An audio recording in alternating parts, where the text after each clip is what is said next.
Welcome to Ancient Geeks, where two geeks of a certain age talk about what it was like to be part of geek culture in its early days before it got to be chic. I'm Tom Grant. I'm Stephen Taylor. And today we're covering, in what's officially episode one of our earliest geek infatuations, which was the Batman TV show. I feel like there should be a musical intro to when I say I that. thought very seriously about, creating a drop of some kind. We need either a zoink or a pow or Something. or just that Yeah. Batman thing at the very beginning in hmm color. So there you go. Is that officially called a sting in TV I think it is. argot? Okay. All right. Well, sorry, listeners, we don't have a sting, but we do have our story of what it was like to be kids watching Batman when it was first on television.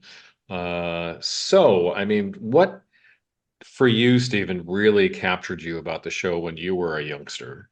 So I'm a little younger than you are, so it was all reruns for me. So I Mhm. didn't have the experience of first run experience. It was just a Close daily. enough. Close enough. It was a, it Yeah. was a it was a daily rerun. I don't. I think the character, the whole notion of sort of fighting crime and solving problems and all the gadgets, and it was certainly visually quite appealing. The car was very cool. I still fancy that Batmobile, although it's in some ways quite ridiculous. But then again, I suppose the entire discussion of this TV show is it was pretty cool, but kind of ridiculous. Um, Yeah. and the but the villains and the sets and I think it really was my first substantial exposure to superheroes in general. I was trying to, as we talk about in episode 0 about origin stories, and we think about when we were first exposed to these things. I think this may have been it, right? Maybe I saw, and we'll talk about in the next episode, the George Reeves Superman TV show, but I think he was Batman first. And even before I saw a comic book of any substance, it hmm was the TV show. But it was this Yeah. this this the notion, which is this broad appeal that we've been talking about, and we'll continue to talk about comic books and the way in which this notion that uh, an individual with some kind of special skill could somehow help solve crimes, right? The whole good versus evil kind of thing. A Uh, particular set of skills. Indeed, a very particular set of skills. Right. Yeah, it's the same for me. So we're also going to talk about the comics in this episode from that vintage. Sure. Because it was the same for me. I mean, the show really was the slippery slope down which I rocketed to reading comics for the first time. But I mean, for me, so when it was originally on, I also watched a lot in reruns. When it was originally on, it was on consecutive nights. And nights, Right. not a Saturday morning cartoon, which did exist at the time and were very much kids shows, but it was a show pitched weirdly towards both adults and kids, like a lot of Disney movies are Right. nowadays. And it was hugely popular with both demographics. And every night there would be the first nights there would be the inevitable cliffhanger. Well, how would Batman and Robin get out of this? Whether they were frozen or attacked by tigers or Or some eaten even. by a giant clam. Oh, that's right. Yeah, because there were all sorts of really, I was going to say, there were all these sorts of psychedelic cliffhangers Yes. that were really not just part of Batman, but part of 60s television, Yes. at the same time. Um, Anyway, so it was just crazy fun. It was just wild stories, as you said. The villains were really were really something. We should also get into the villains individually to Yes. kind of talk about the Absolutely. ones that really stood out to us. For me too, it was an ordinary human doing extraordinary things, which was pretty cool. Yes. And I wouldn't have used the term at the time, but the production design was visually interesting in a really engaging way, whether it was giant multicolored balloons the Penguin had dropped around the city, or it was the Batcave or the Batmobile, whatever. It was just Yes. really just an eyeful of interesting things to look at.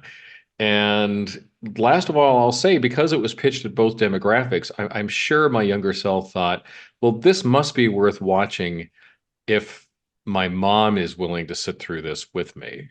Sure. Yeah, and a theme that we talked about quite a bit in episode 0, and this fits, and I mentioned it, I'm fairly certain in that episode. My mother had watched the Batman. My parents had both watched the Batman in first run, and my mother was the one that sort of introduced me to the reruns. Um, and I, you're talking about the cliffhanger thing. That's where we get the cliche same bat time, same bat channel, Right. right? Which still Yes. and weirdly permeates the culture to some degree.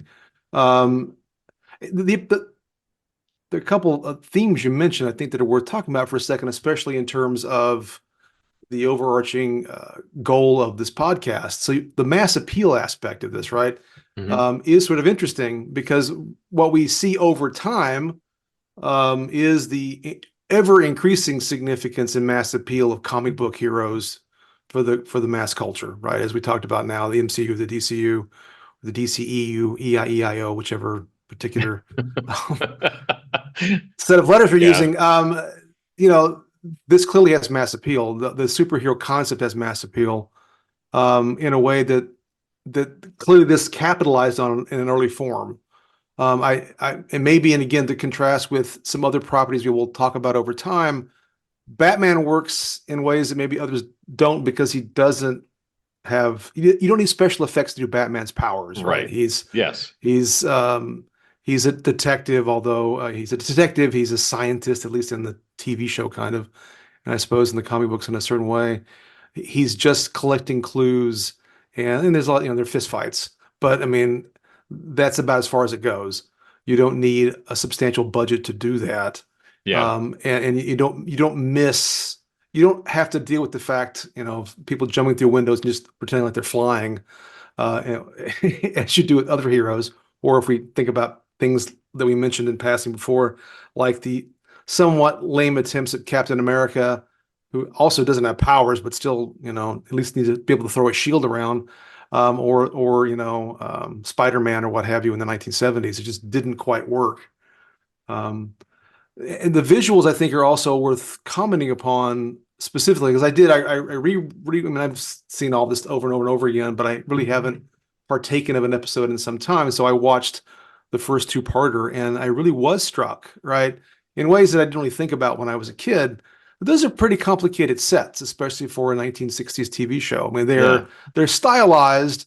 They are more than I sort of recognized, I guess, trying to capture a certain comic booknish comic bookishness uh, that I didn't really think about. Um, but the colors are pretty fantastic. The set designs are pretty intricate. The costuming is pretty impressive. Again, if maybe a little ridiculous in some ways, but still, there's some time and detail put into this. And of course, the labeling everything is kind of Hmm. hilarious, but that's part of the joke, right? Everything's a bat this and a bat that, Right. or when there's a fake Robin in the second episode of the series, and she has in her belt a homing device, and it says it on the belt, just so you know that's what it is. I guess it's also a Yeah. shortcut. You don't have to have dialogue to say this is a homing device, but it is pretty funny. Um, so it was more, I say, impressive in its own kind of way retrospectively than I really used to think about it being, because for a while there it just seemed kind of silly. Right. Yeah. Well, it's silly in an interesting way. I mean, Yes. like both Adam West and Burt Ward played things very straight. Oh And yes. it was that earnestness, I think, that which worked. If they were constantly winking at the audience, Yes. I don't think the show would have worked at all. Oh, I agree. Yeah, and when I was a kid, I don't know, at what age I caught on, but certainly at some point early on, I knew that it was being done with tongue firmly in cheek, Sure. but it both kind of helped the story move along that it wasn't completely ridiculous because Yes. the actors were then kind of playing it too broadly, and it was also funnier just Yes. because just the delivery about, well, old chum, you know Yes. there are only six facts which I don't know. Yes. Oh no, Um, the delivery is it is an interesting mix. I still remember at some point my mother telling me that it was camp and not really knowing what that meant and kind right. of figuring it out over time. But yeah, it is a fascinating mixture of this super serious sort of portrayal of all of it, along with, oh my goodness, and we maybe this is a transition into villains. Um, Good Lord, Frank Gorshin's laugh as the Riddler, he sounds insane, really. Yes. I mean, Well, it's so did just, Caesar Romero. yes, he did as Yeah. well. Yes. It's and Gorshin could be kind of threatening, really, Yeah. in a weird kind of way, even though it is in this Technicolor dreamscape, that psychedelic Technicolor dreamscape. Um, but it certainly drew you in, right? It draws you Right. in even now. I think it draws you in a way that other shows did not really, right? Yeah. Yeah. Well, let's talk about the villains. So, Batman, the TV show, much as Batman the comics did, was really, had a very, kind of special sauce, which were the villains that really Yes. made it work. So the Joker. So I watched the first Joker episode, and as with everything else, there wasn't an orange origin story for Batman, Right. nor were there origin stories for any of the villains. They were just there. Yes. And, sometimes like with the Joker, he was already in prison the first time that you see him and he breaks out of prison. And boy, as I said, he was disturbing the way that he would just like belt out this horrific laugh. And Yes. like one point, like there's a like an opera performance on television, and the the camera goes to the opera singer who's wearing a mask, and then Batman snatches it off, and it's the Joker underneath the clown Hmm. mask, kind of, again disturbingly, and he just leans into the camera and laughs. I mean, I Yes. was, It's maniacal. yeah, Absolutely. It was an interesting feature, right? Is of the villains were all these fairly famous people. yeah, Um, of course, as a kid, I didn't know barely any of them. right, Um, but it really is quite the sort of cycle of these fairly famous people. And I also, of course, speaking of the Joker, I don't know when I first found out. I think it's a testament to how low res TV was in the '60s that his mustache was just painted white. yes, yeah, because Um, Caesar Romero didn't want to take it off, so. right. Which you could see. I remember Yeah. seeing it, and thinking, this is really demented. I mean, whoever this character is, he has serious problems aside from being, a murderer and a thief. And as you said, same with the Riddler. Like, why does he have this bizarre fetish for riddles? Really dumb riddles Yeah, too. just like steal the damn thing and don't build this incredible edifice of clues around That's right. it. That's right. But to your point about sort of lack of origin stories or whatnot, it is, I thought, actually quite interesting that even the first episode, now there is a mention, which I'd forgotten to even mention it. Bruce Wayne does mention that his parents have been killed by criminals at some point, Mhm. in passing twice actually. But beyond that, though, it is clearly we've joined this whole world in the middle of its existence. Right. The police know who Batman is. They already have the bat phone, although at that point they just call it the hotline.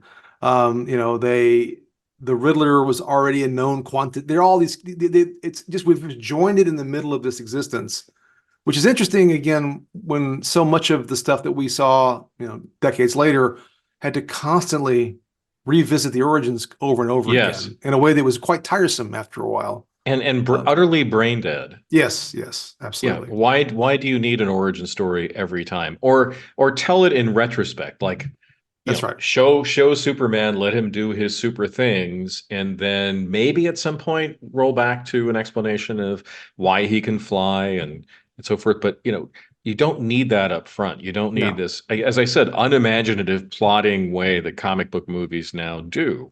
Yes. Yes.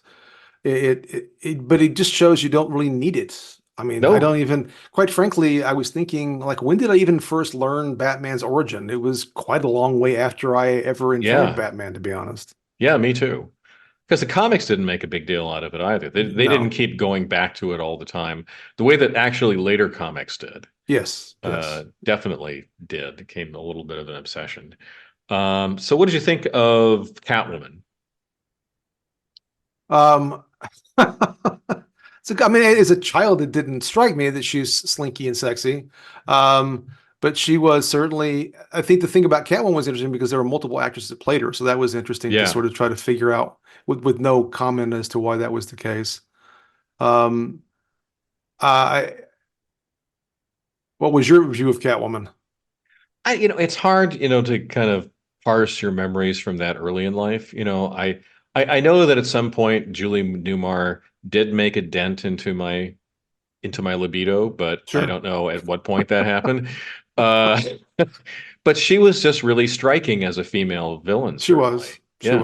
was. She was just like the male villains. It wasn't they didn't make her more cartoonish the way that actually they did with some other female villains like Ma Barker or Yes. yeah. No, clearly, I think the top four villains, and of course, they also were the ones that made it to the movie iteration, were Yeah. Joker, Penguin, Riddler, and Catwoman. Mhm. I didn't think to look at how many appearances of each villain there was, but it feels like they were more ubiquitous than the others. Yeah. Yeah. Um, as opposed to some of the more obscure ones like King Tut and Egghead, um, Yeah. The bookworm, the Bookworm. That's the right. archer, The Mad Hatter, of course, he was at least from the comics. right. But I don't think he Um, was not a big villain. no, no. That one, this is the funny things that fascinated you as a kid. That one fascinated me because of the whole pink cowl and stealing the cowl, and the cowl was always very fascinating. The headgear that Yeah. Batman had, um, and the top hat with the hypnotic eyes in them was kind of fun. Yeah. But Mr. Freeze was good, Yeah. although he was, I guess, really one of the characters that was actually affected by the TV show as opposed to the way that he was in the comic. And then what was in the Right. TV show then evolved the way that character existed later in other iterations. Yeah. And there was only like a passing and mention of his origin to say, Yes, so it was, Batman's fault. He made some mistake and, caused an accident in the lab that created Mr. Freeze so he couldn't right. live in a normal temperature. But again, they didn't belabor it. It was just No. sort of like said and done, and they moved on to the action because they had only 2 half-hour episodes to accomplish everything. Also, I think, by the way, Mr. Freeze, watching the first episodes again with George Sanders, Hmm. whom I had just seen in All About Eve. I rewatched that just a few days earlier. Just, it also reminded me just like how good the casting was in the Batman TV Yes. series. The They got really good actors, as you said. Frank Gorshin was really disturbing. yes. But just in general, they got, some really good people No, to that play the, these parts. they were a substantial number of very famous people, and I know that it did become kind of a thing, but they were prepared to perform in ways that if they had just been randos, I don't think would have worked out as well. Yeah. Well, like for example, like Alfred was played by Alan Napier, who Yes. was a stock character actor. Again, just kind of looking at movies I'd seen recently. He was in a film noir where he played this sort of expert planner of heists, and these are people who had a Hollywood presence. They weren't just sort of random bit actors. They were good at their jobs. Yes. Um, Unlike, as we'll talk about next time, some of the people you saw in The Adventures of Superman. Quite the contrast. Yes. Quite the acting contrast. But anyway, that struck me watching these again. Just the casting and acting was for a silly show pretty good. Yeah, I think that's correct. Yeah. So we talked a lot about the tone already. I think that the other thing that certainly the show did was have running jokes, the bam, pow, Yes. oof, and other sound effects. They got creative at times with those. Yeah, things like the celebrity cameos that, kept When they happening. would going walking up the buildings, yes. Yeah, so for those of you who haven't watched the show, I think we've been talking mostly about things people would know. They'd know about the car, they'd know about the sound effects, on this, kind of written on the screen and so forth. What people might not know was I think it may have been only a first season thing, but they had people from other shows that were on the same network or other people who were notable individuals in Hollywood pop up while Batman and Robin were climbing up a building. And I watched like a supercut of these on YouTube. So like Jerry Lewis, Dick Clark, whom Batman identifies as being a native of Philadelphia because he dipped his diphthong. Uh, Yes. Edward G. Robinson, Sammy Davis Jr., Werner Klemper, famous as Colonel Klink. Um, this was a bit random. Cyril Lord, the Carpet King, I guess, who was like a local uh, celebrity in Southern California, kind of on par with Cal Worthington, Oh, that's the funny. used No, car I did salesman. not know that Anyway, one.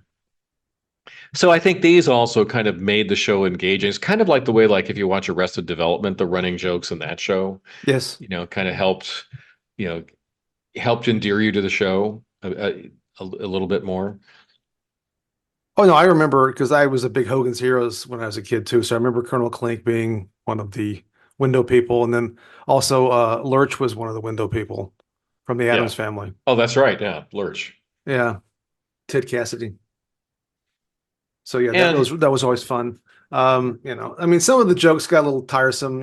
Holy this and holy that from Robin got a yeah, bit old after a while. yeah.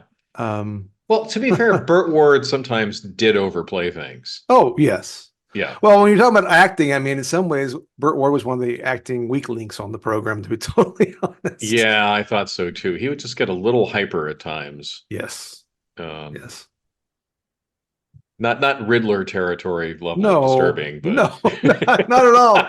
But just a little very, like take it down a notch, Robin. that's right. Uh, there's also other things too. We were mentioning kind of the aesthetics of the show. The tilty cam Yes, for the villains' lairs was I really always clever. assumed that meant they were crooked. Exactly. Right. Which yeah, it's a visual language that I think worked quite well.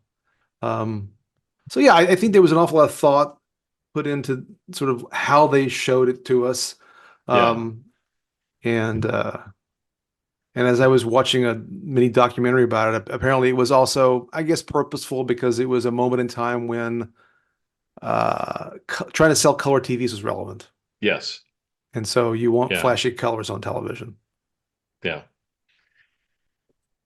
And I think it's worth talking about the viewing experience. So what it was like to watch a TV show at this time, either, when it was first aired or when it was in reruns. So guess what, kids? You didn't have the internet. You couldn't watch things whenever you felt like it, or you just not even on a DVD. You had to schedule your time around when the show was on, and you got what they showed you. Oh, it's You just didn't terrible, get to man. fast forward to the next episode. It was you and your family would sit down in front of the television, watch the first episode of the week, and then come back the next time for the resolution of the cliffhanger and the second episode of the week. And you usually weren't multitasking while you were watching the show. You No. were paying attention. And as I mentioned before, it was something that you and the grown-ups would both be watching. Oh yes. No, no. I mean, the idea of binging was a foreign concept that no one had thought about at that point in time. It Mhm. was everything was appointment television. I mean, even if you're watching our reruns, if you want to find out what the cliffhangers, you got to tune in tomorrow at the same, 4 o'clock, whenever it happens to be on the local TV channel. It Yeah. had to be done. Um, and the idea of being able to see the entire run of something was a challenge, right? I mean, you had to like work at it sometimes. Yeah, exactly. And if you missed it, You you were out missed of it. luck. You Yeah. were out of luck Yeah. until at some point in the in the distant future, when maybe if you hit it just right, you'd see it again. Yeah. Maybe. Maybe. Yeah. It Yeah. was a different time. My Very different. Yeah, my kids certainly didn't experience any of this. At a bare minimum, we had it on VHS or DVD, And even now, right? I mean, the only things any of us watch live, I think, are sports. Right. And we Yeah. have to endure commercials during those Yeah. events. Or horrible events in the Right. Yes, news. that's right. But yeah. Horrible, terrible events for sports, which although lately with my sports, it's been horrible, terrible events along with the sports, but that's okay. Um, Yeah. that's a different discussion, different That podcast. that's that's been my team at times, so you definitely have my sympathy. It's hard to underestimate how huge the show was. I've used that adjective now a couple of times, Yes. but it was, as I said, watched by grown-ups and children. There were just like tons and tons of like magazine articles and other bits of coverage in the televised press and other things. There was a genuine Batmania around the show. Yes. Yeah, of course, was to some extent girded by having the comics there, but that's not where the grown-ups went. They went to, you know, Well, so definitionally, right, to get back to a point made before or to reiterate it, although for something to make it on television in the 1960s, it had to have mhm, mass appeal. There were right, three networks, and depending on where you lived, you may only have a handful of channels. And if it didn't have mass appeal, it wasn't going to be on television. right, It's not like the sort of niche programming that we have now. So, and this was a hit. It was a big hit. It kind of, I think it burned brightly and then kind of faded out because by the third season, it was not as popular as it had been. But it definitely was an illustration of this, of sort of an early attempt within, again, the theme of the podcast of the way in which geek culture sort of made a transition from a more narrow audience, in this particular case, comic book readers, to a broader mass audience, at least yeah. for a time being. And it was enough of a shared cultural experience that so many aspects of it that we've already mentioned endured.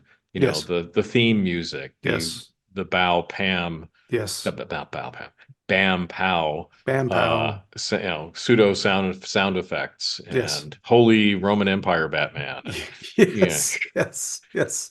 And same bat time, same bat channel. Those yeah, things, to one degree or the other, yeah. Because again, I think, and again, won't have to do research on this, but if we think about probably, you would find elements of this and say The Simpsons or other things that people that grew up watching it who then created things later. And of course, we know Adam West ended up being on The Simpsons several times, yeah, and some other cartoons.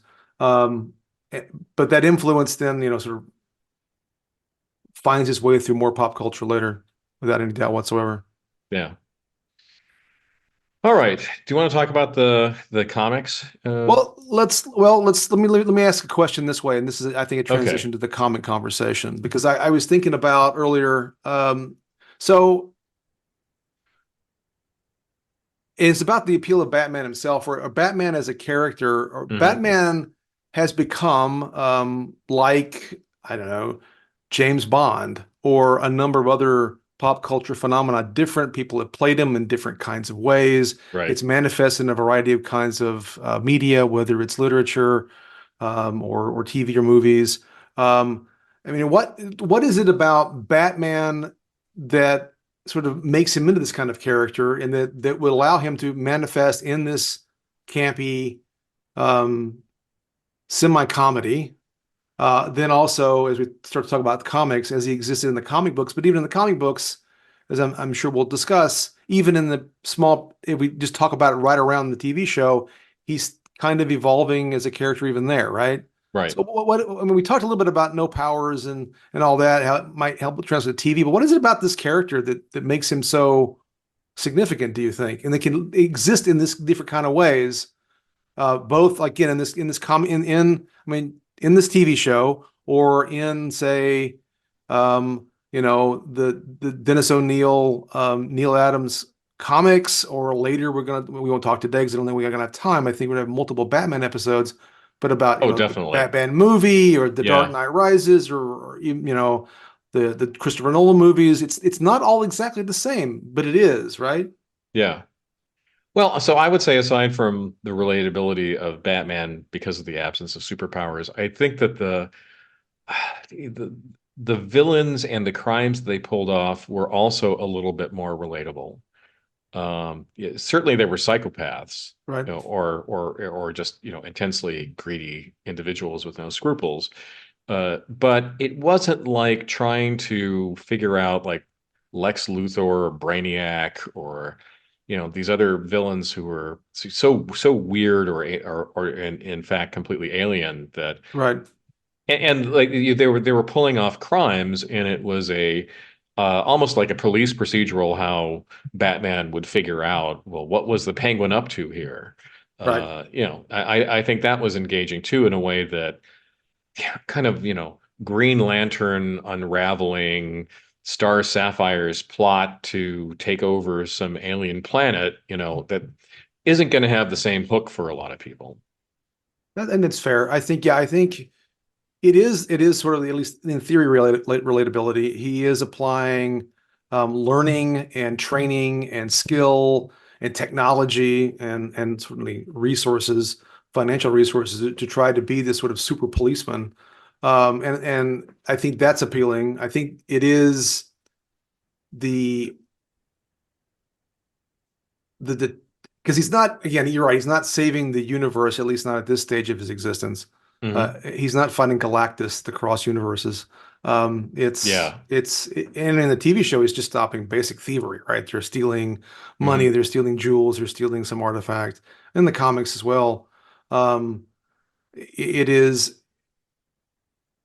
I also, I think the fantasy of some, and this is a broader discussion, I guess, maybe superheroes in general, this fantasy that there could be this ancillary to law enforcement that could solve these problems Yeah. directly, right? Right. And that you could identify. And I guess the great thing about villains in the comic books is that they are identifiable as the bad guys, right? There's Right. no ambiguity. When the Riddler's sending you a clue about what crime he's going to commit, well, then he's clearly a criminal, and it's okay to Hmm. go thwart him and maybe punch him in the face. Yeah.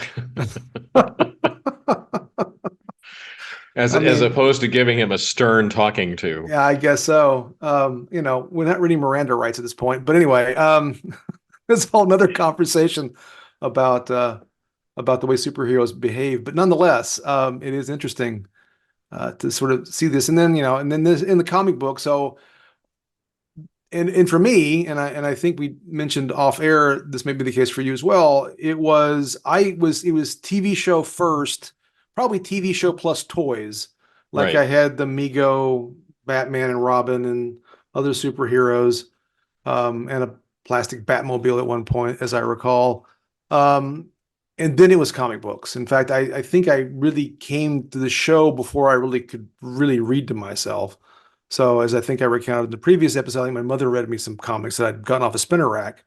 But it was the comic book is interesting to me because it really wasn't exactly what the TV show was. Right. Yeah. Yeah.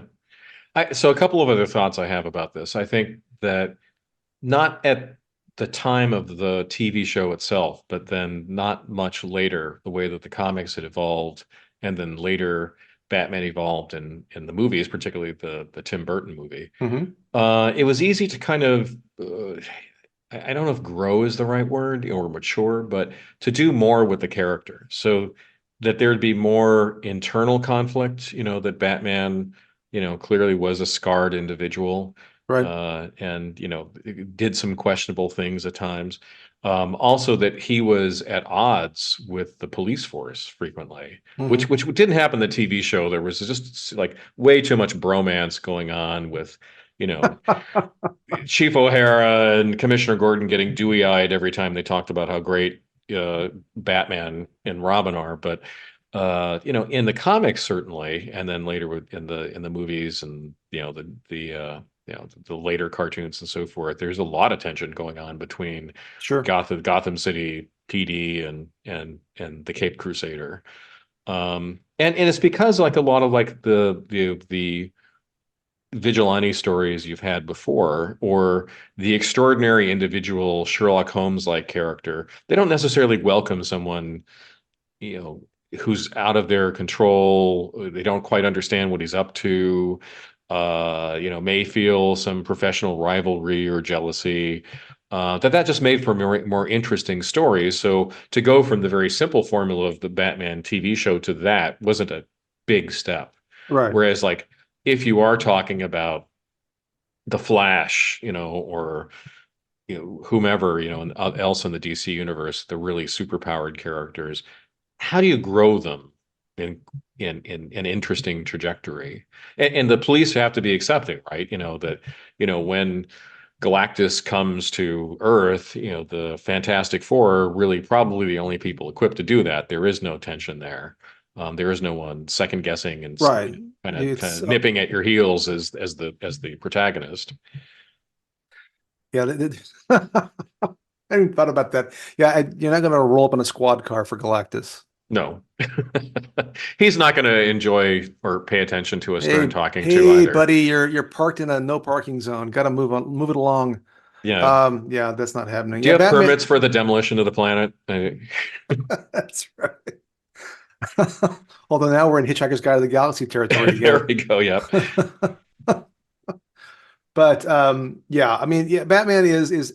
I was thinking Sherlock Holmes is a good comp. I hadn't really. I mean, it's pretty obvious in some ways, but there's some similarities with that. And then the one I thought Hmm. about when we were talking, but then I didn't come back to, was another early TV experience was the Lone Ranger, Yeah. right?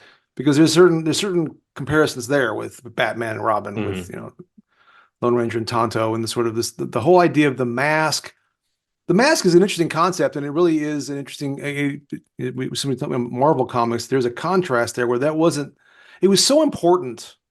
To interrupt myself, it was so important in in DC Comics in particular of this era, that the identity not be known, right? It was just like so Right. central, right? It was often a trope in the TV show that, oh my God, they're gonna take his mask off, or Robin's mask, or take the cowl off Batman, and it was ruined everything somehow if Hmm. anyone ever found out who they were. Um, and this idea of having to hide behind this mask to do this kind of work is an interesting element of these kinds of characters, especially at this moment in time. The Marvel thing kind of blew up for the most part, not entirely, but substantially. Yeah. Yeah. But we all knew who Mr. Fantastic was. Yes. Well, you're fantastic. What else? What else can you say? I know. Um, Which I don't think I ever read anyone ever ask Reed Richards, really? That's the name? You want to apply it to yourself? that's right.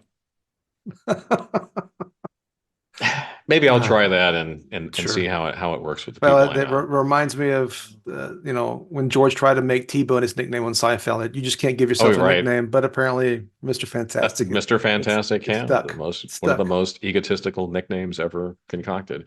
Uh, Anyway,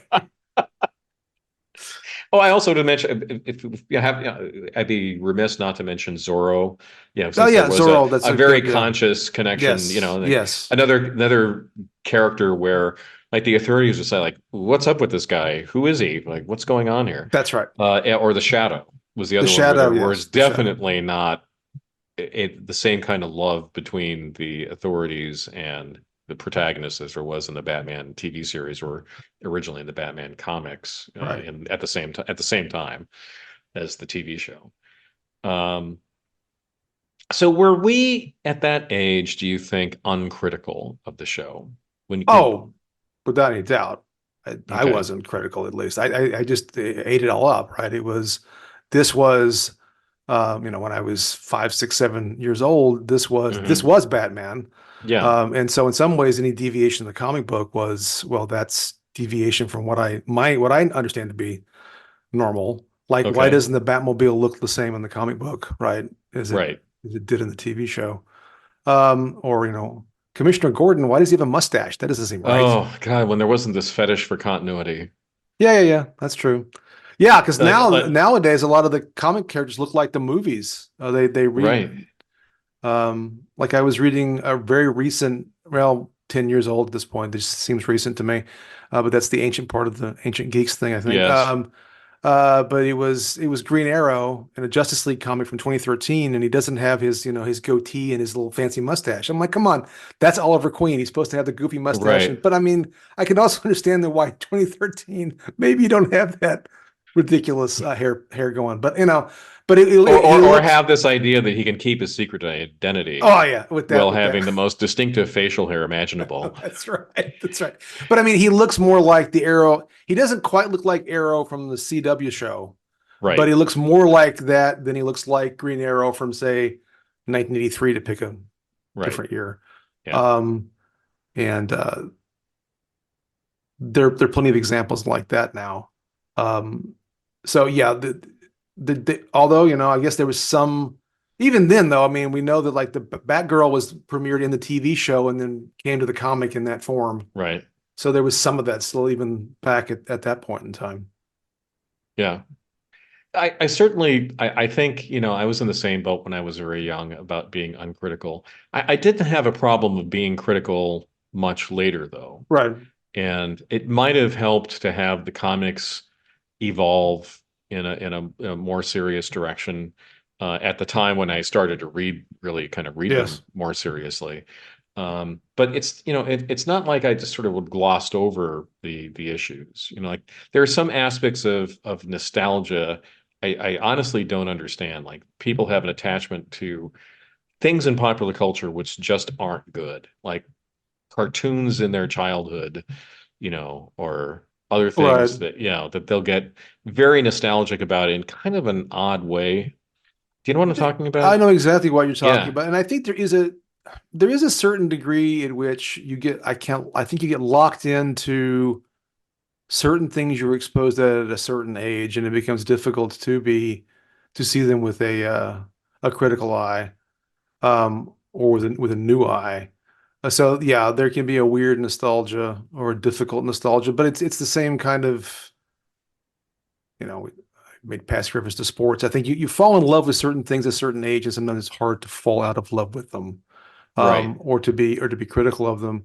Um, I still ran. This is very random. I remember, and this is 30 plus years ago. I remember you referring to it as Fat Man. Yes. It's some conversation we were having in your apartment in Irvine many, many, many years ago. Many years ago. But it is. I mean, in some ways, it is ludicrous. The show. I think I've gone through in my personal cycle has been to go through again this uncritical love for the thing, and then probably in my late teens, early 20s, thinking it was. I mean, especially when Batman was becoming very, and again, we're getting to another discussion probably, but Batman became very, very serious in the 80s, very Right. serious, Yeah. perhaps too serious. Well, maybe quote unquote serious in an equally juvenile way. Well, that's a fair point. And he's remained, I think, very serious Yeah. in varying degrees of serious since that time, going on 40 years now. Um, but so you compare, I guess it's kind of what I was also kind of getting at earlier, um, when I'm talking about this character, because in some ways, the same character can be the Adam West Batman. It can be the Batman of the 70s comics. It could be the Batman of Frank Miller. It can be the Batman of Christopher Nolan. It can even be Michael Hmm. Keaton's Batman. These are all not quite the same They're all Batman, I guess, in the Right. same way that there are various versions of Sherlock Holmes, right? I mean, there's Yeah. Yeah. and I think it's an excellent point. Yeah. I think in that way he really does transcend. This character transcends. It is. I think that I don't know when it was. I was thinking many many years ago now about the way in which, I mean, literature sounds highfalutin, but there is a degree to which all of these comic books, like, in general, and some of these very specific characters in particular, really have become part of American literature, right? And Yeah. they're these characters that are quite significant, and they do persist. And I don't know that if I could distill down what it would be to create such a character, I would be much wealthier than I am. But there are these punctuated moments in time, um, and we almost take it for granted. Another sort of comparison would be Conan the Barbarian, insofar as, or actually Tarzan's the one I'm thinking of. Hmm. They both fit, but Tarzan's even more so because I remember again. Tarzan was something that, I saw reruns of old movies on when I was a kid, along with some of the things we talked about in the last episode. And then I read Edgar Rice Burroughs novels in high school.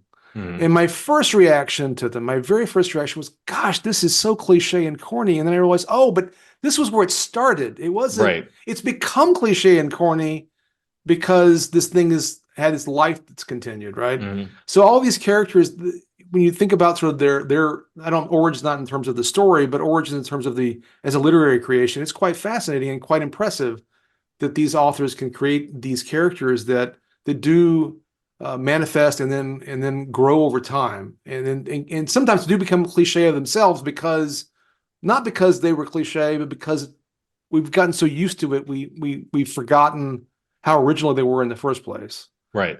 Although, as you point out, all these things have derivations. I mean, Batman has other things that influence the creation, and all these things they're synergistic in their own kind of way. But I find it very interesting that any character that can persist over time, right? I think again to preview another geek thing that we'll talk about. I think Star Trek has become this way now. Mhm. More than one person has played Spock. Spock has become a character that transcends Leonard Nimoy's performance. Right. And there's no particular reason why you can't continue to make stories with other actors doing this the same way you do with all these other Mhm. properties. Um, but and that may be it. I don't know if that sparks further thoughts for you, or that's a dead end. We can move Oh back no, to I think talking about the I think this comics. is I think we'll talk about this a lot, because Yes. I'm thinking, for example, of the some of the Batman versions that didn't work, like the I'm the goddamn Batman, uh Yeah. which I don't know for many viewers if that makes any sense, but it was kind of an effort of a particularly popular artist at the time to recast Batman, and it was kind of clunky and just didn't work, and was kind of tone deaf about what was essentially Batman. Yeah. And it's like what's essentially Star Trek. So if Right. someone else wants to make Star Trek movies and recast everybody and so forth, there's still something that's Star Trek-ish that needs to be there, and capturing that is not simple. Or like when No, it's the not. Sherlock series came out, Yes. the modernized version of Sherlock Holmes. I mean that caught something that was essentially Sherlock Holmes like, while still being significantly different enough that it you know wasn't just kind of redoing Basil Rathbone over and over again. That's right. That's right. That's right. I mean, you can compare again. I keep saying James Bond. The Sean Connery version and the Roger Moore version Hmm. and the more recent versions. They're not identical. They're similar, but they're not Yeah. the same. Yeah, Daniel Craig is definitely Yes, different from, quite a some of the deviation. others. He's Yeah, no George definitely. Lazenby, though. I'm sorry. Yeah. Well, I did mention Jeremy Brett for Sherlock Holmes, who's my favorite Sherlock Holmes. Yeah, But yeah, there you yeah. go. But So what I about the think, comics? So, what was your what first? What's about your first memory of the comics? so my first memory of the comics, I think weirdly was the one that I kind of maybe not coincidentally reread before we recorded this, which I wanted to read a an issue from the 1960s, around the time that the show came out. And I kind of remember this. I didn't have the original issue. It might have been anthologized and so forth, but I did remember a Penguin story in which he's kind of eavesdropping on Batman, trying to figure out what the Penguin was going to do, but the Penguin didn't really have a plan. All he was doing was just going to follow the plan that Batman came up with, surmising what the Penguin would do. That's just Uh, lazy. well, you look at him and you think, this is perhaps a little bit of a lazy man. Um, but it was genius, genius, whack, whack, whack.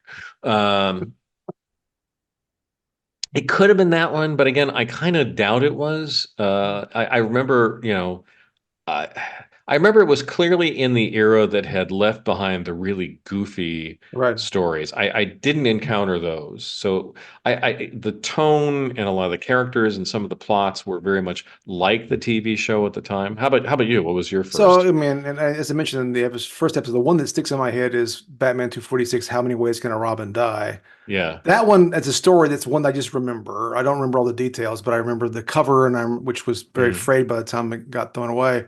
I realized too that, and I know that I read or saw at least some of, those classic Dennis O'Neil books and maybe some of the Neil Adams stuff, but only in like pieces. I never had full runs. My comic book experience was it was whatever random thing I could get in those three Oh comic yeah. bags that I got at the time, or that Yeah. maybe I found at a used bookstore. But I think somewhere, I don't know when it would have been. I would say 10, 11, somewhere in there, or maybe around 11, 12. I shifted almost entirely to Marvel and didn't read any DC Hmm. for about, well, not Yeah. quite 10 years, but maybe about 5 or so years. I and didn't really start collecting. When I collected comics initially, it was almost entirely, if not exclusively, Marvel comics. And I had a couple of the trade paperbacks. So part of my memory is like yours. I'm not quite sure when I read some of this stuff. I did read, like there's a one of the first trade paperbacks, which is around here somewhere. It's the Hmm. greatest Batman stories ever told. Oh So it's yeah. Yeah. a number of some very early ones, but also, some of those classic 70s stories, whether it's the Neil Adams stuff or the Englehart Marshall Rogers stuff. Hmm. And that always struck me as like, and still does, as almost like the gold standard for Batman stories. I mean, they Right. were they were serious, but they weren't grimdark. He was a detective. He did sometimes deal with some large. I mean, Ra's al Ghul obviously is dealing with something more complicated than a bank heist. Hmm. Um, and you started talking about things like Lazarus pits and whatnot. But Yeah. still, it was that was, I think, also that sort of mystical, magical element of the 1970s coming in. That was often in a lot of literature at the time, or genre Hmm. literature. But that to me in some ways still is this heightened period. And then it kind of got boring to me for some reason. I did eventually read and not to get too far afield, a lot of stuff. I'd read some stuff in the early 80s, which I just found kind of pedestrian. Yeah. I kind of got into DC more not long before Crisis on Infinite Earths. I think I dabbled. Hmm. I think like a lot of people, and I would think about the timeline here, but the thing that drew me back to DC was Teen Titans with Wolfman and Perez in that sort of era Right. where it was kind of competing with the X-Men at the time Hmm. for most significant comic, and that drew me back into the universe to some degree. I Yeah. think, and then after the post-crisis, and we're still talking the '80s, but that was my initial experience, and it was again partially adapting to the fact that it wasn't quite like the TV show, but it was more serious. The visuals were different, and of course, Hmm. right around in there, Robin stops being, Robin. yeah, he's either a backup feature because he's off at whatever university he was off at, I forget, Hmm. um, and he wasn't always in the Batman stories. It was unusual. Yeah. Yeah, so I would say, yeah, I was getting a lot of the Batman comics equally randomly when I was Yeah, young. It was whatever's on the spinner rack or whatever I encountered in the used bookstore. But it was also like a very interesting time when the story started to become better. And it wasn't just sort of the villain of the week and the gimmick of the week. right, The Riddler figures out some way to, prevent Batman from catching him, or whatever that little shtick was for that particular issue, but wound up being a lot more story driven, not so much cover art driven. And right, we're going right. to talk about this a lot, I think, when we talk about Yes, Superman, about being cover art driven.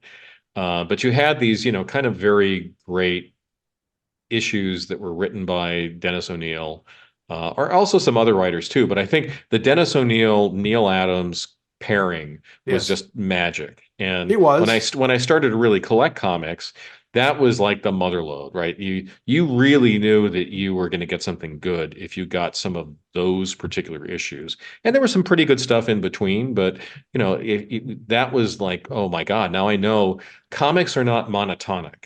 Right? Right, It's right. not just, there's a studio that keeps cranking out the same stuff at the same level of quality all the time. There are particular writers or particular artists or particular combinations of the two that were just better. And Yes, you mentioned like Steve Englehart when he was a yes, writer, or Marshall Rogers when he was the artist, and yes. just that really knocked it out of the park in a way that some of their more workmanlike colleagues just didn't do. So yeah, absolutely, I think it is interesting. I mean, you talk about the cover stuff. That is so true. DC in particular was just during that era was really bad about having a really cool cover that Hmm. had maybe not nothing to do with what was inside the book, but Yeah. nowhere near what the cover suggested. Um, I so my experience of late, which is within the last, I don't know, say 5 years, when I got the DC Infinite app on the iPad and was able to go back and look, several things struck me. One, I mean, it doesn't take much to get back into the 60s, and the stories are just Hmm. silly, or they're just Yeah. not very sophisticated. The art's not that great, at least in my opinion, and the writing is just sort of is pedestrian. And then, but again, the 70s, and it is Dennis O'Neil and whatnot. And it really is shocking though how few of those episodes, excuse me, issues there actually are. It's not like Hmm. some massive multi-year consistent run, right? It's for one thing, it's often broken up. They don't quite get all. They get maybe three or four, and then there's a break, and then there's more. And some of them are in Detective, and some of them are in Batman, and a handful of them are. I feel like there were a couple maybe in Brave and the Bold, but um, it was just not like later when someone would just really dominate a book for a very long time. Even Englehart and Rogers, I don't think was all that long of a run, really, Yeah. relative to some others that one could not name later. Um, but you're right. It was, I think, it was this evidence that the books could be more serious and they could be more narratively fulfilling than some of the other storylines were. Right. So it's like Um, to get to, I think for people who aren't, kind of the big buffs of comics of this era. So, for example, you would have, in the, like the earlier days, a cover story that was about how the Joker became a good guy and Batman became a bad guy. Or, was Batgirl busting up the dynamic duo?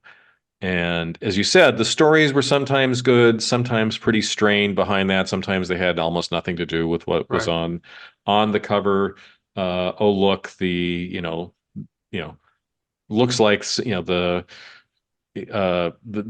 Riddler is going to get away with this time with some clever gadget that he has, and you'll find out where the gadget came from and the way that Batman foils the plot of the Riddler by reading the comic. Versus, I think that one of the best issues that Dennis O'Neil and Neil Adams did was with the Joker. I know you love this particular issue too, where the cover is just this really emblematic picture of the Joker, and it looks like Batman sort of crucified on a card, on a playing card on the Yeah, cover. yeah, yeah. And it really isn't again, a gimmick cover at all. It's just saying this is going to be a hell of a Joker story with Right. this sort of very stylized way of depicting and suggesting at what you would read inside.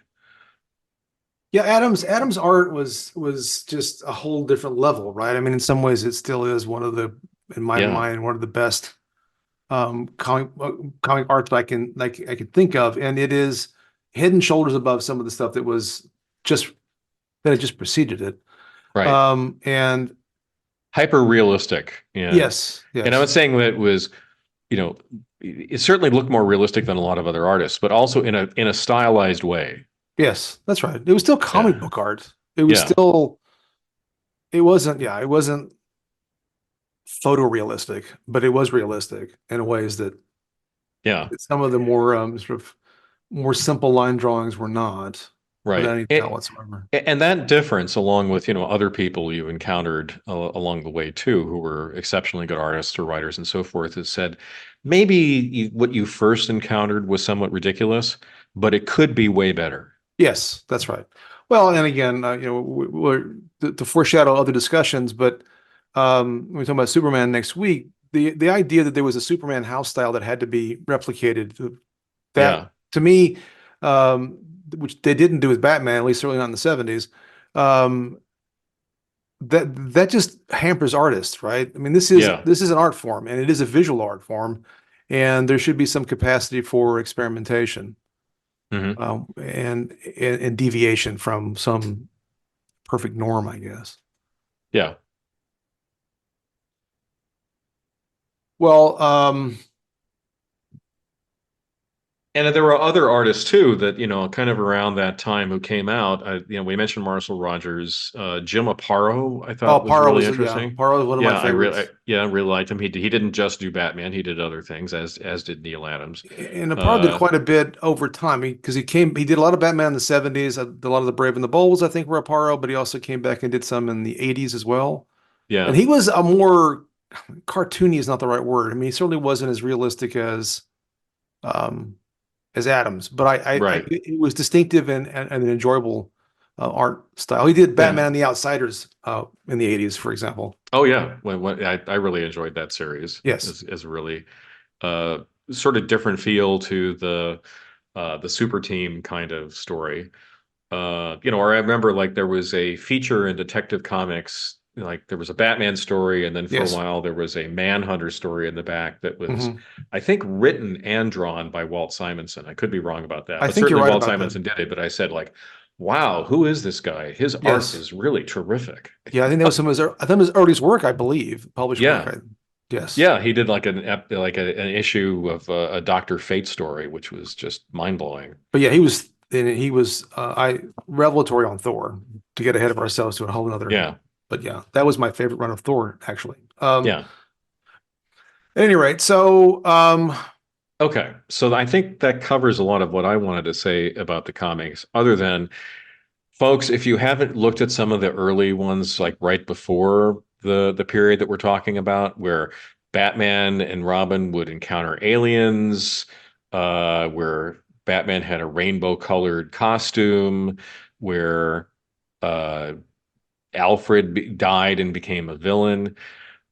Read it for a little bit of the humor involved, but don't expect great things from that particular period no, of Batman. They're sort of infamously goofy. yeah, Yeah. Batmite, Batmite, and the Ace the Ace the Bat-Hound.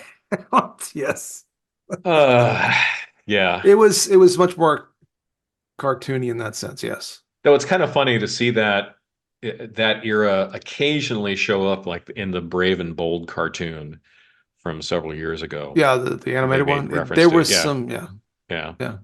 I was not, speaking of cartoons, I wasn't a big fan of the Batman cartoons from the 60s and 70s, like Super Friends or, I loved Super Friends, but again, only because it was the only content that I had available. I used to, even as um a young kid, like in elementary school, I just like I would rather have Justice League stories. Why are they called the Super Friends? That seems silly.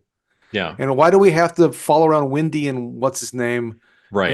or Zan and Jaina, the Wonder Twins? I want to Uh, see Batman, and I want to see the Flash, and I want to see whomever. I yeah. don't want to see so that. And then speaking of Batmite, I remember there was the standalone comic, cartoon with Batman, and they had Hmm. Batmite. Like I don't want Batmite. I don't want Scrappy Doo. I don't want Godzuki. I want the characters that I like to Right. watch. Yeah. And I always felt insulted that the people that made those shows didn't understand that Right. even at 8 years old, that's what I wanted. I didn't want Yeah. the Yeah. other We weren't stuff. totally uncritical. We could feel condescended to Oh, at that absolutely. age. That Yeah. absolutely is true. I mean, I would accept a lot at your previous point. I mean, I would accept a Yeah. lot uncritically, but there was still like, look, man, I want my Yeah. superheroes. Why are you making up fake ones? I don't need, whatever oh gosh, what was his name? The giant Indian that would excuse me, Native American, but he had like a that was not good. It was Oh, I don't remember. It was in the they tried to create a bunch of sort of ethnic characters, one of which was a Native American whose name I'm Okay. Apache Chief. That was his name. Oh, Very okay. creative. Okay. And Yes. Apache Chief would like he had this phrase that he would say, and he would get big, kind of like Giant Man or Hmm. Colossus, or not Colossus, but and there was I think it was a Japanese version. It was like I just why can't I have Just the there are other superheroes that we superheroes in the want. comics? Bring them on, Yes. man. Bring them on. I Right. don't need this nonsense.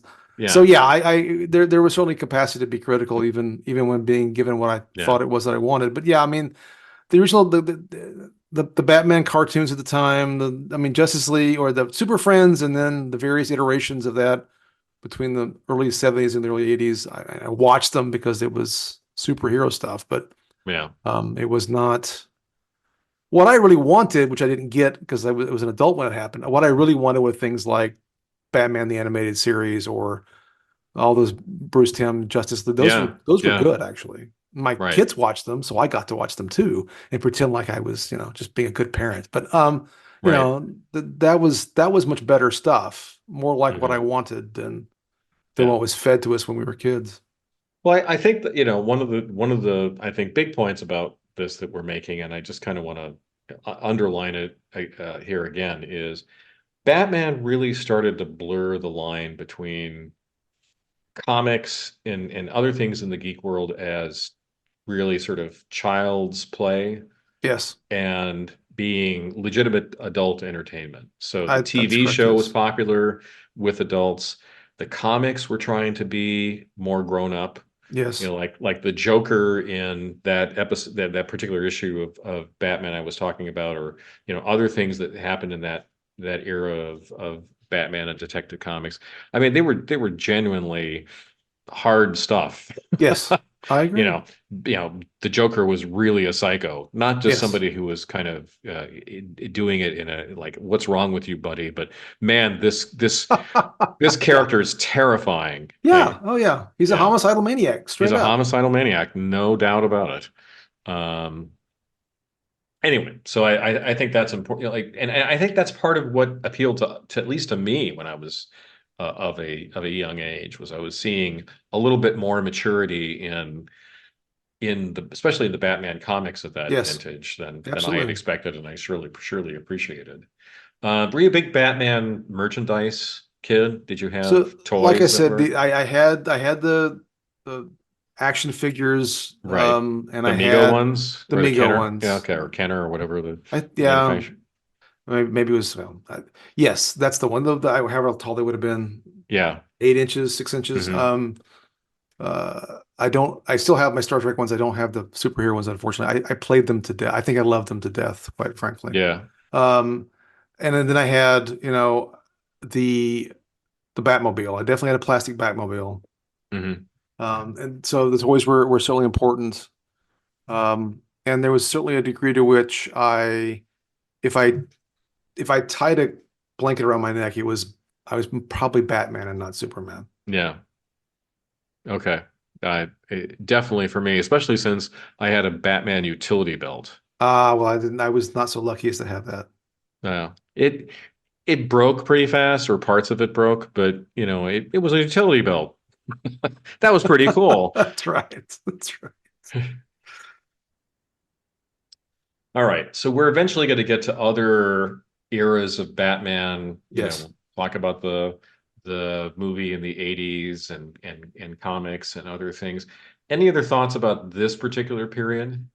No, I think we've covered the importance. I think it is one, it fits into our own personal sort of origin stories to amplify what we talked about last week. I think it also fits into the broader theme of the podcast, and that it is an early illustration of sort of the mass application of this kind of genre culture to the broader mainstream culture to show that it can have an appeal, even if it was, Hmm. relatively limited time wise.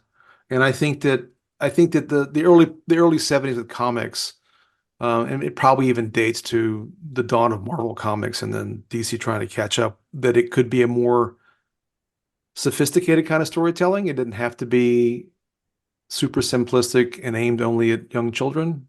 Hmm. Although clearly it's still aimed at children in the 70s, it's aimed at a more sophisticated reader quite clearly, right?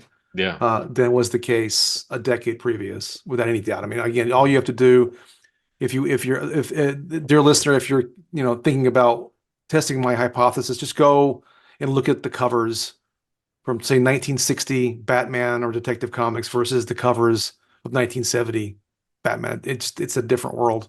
Yeah. Um, Incredibly different. My only question that we didn't cover was what was the plan in Gotham City if Batman and Robin didn't escape a particular death trap? They just seemed should incapable of policing the city. panic. I Um, at least Commissioner Gordon would have been recalled, but I would hope there'd be more serious consequences for their complete ineptitude. yeah, it is funny. Yeah, so they're just inept in the Batman TV show. Later, they're all corrupt. Yeah. So there's that, I guess. All right. All right. Well, next So time, as we said, we're going to cover the adventures of Superman. We're also going to get into the Superman movie. But I think that probably is a good place to leave it for Batman, the TV this show, is a good place. and the comics in the 60s. So, we'll tune in same podcast time, same podcast channel.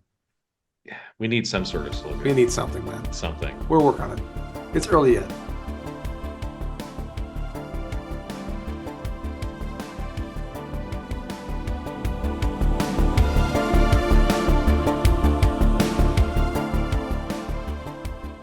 That brings us to the end of episode 1 of Ancient Geeks. Thanks for listening. Don't miss episode 0, in which Stephen and I talk about our origin stories as young geeks discovering geek culture, in which, of course, Batman, as you just heard, played a big role. Music used in this podcast is End of Time by Reversed Image, which you can find on Pixabay. If you like what you hear, leave us a rating or review on the podcast service of your choice. It really helps. And if you want to send us suggestions, harsh criticisms, or lavish praise, you can contact us at someancientgeeks@gmail.com. You can also find our group Ancient Geeks on Facebook and Reddit, and our Ancient Geeks account on Blue Sky. All content copyright 2025, Tom Grant and Stephen Taylor. See you next time.